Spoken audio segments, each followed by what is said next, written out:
Welcome to the RSA demonstration. Today, I'll be giving you a quick tour on how to edit your landing page layout. Feel free to navigate and explore your options afterward. Let's begin. For the sake of this tutorial, I have here sample pre-made landing pages. Let's select one to edit the layout.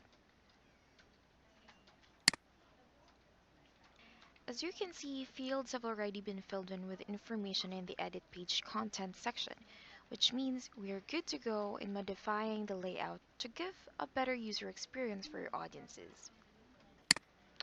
On the left side of your screen, you will have your widgets. You can either click, hold, move, and drop the widget to your desired position, or you can click the widget, choose your desired position, and there it goes. Either way, you will have your widgets to where you want them to be. If you do not know how to use the widgets, please do utilize the question mark icons next to each widgets.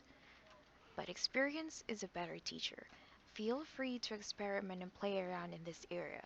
Just make sure that every time you make changes with your widgets, click the green Save button. Now in the middle of your screen, you will find the available positions.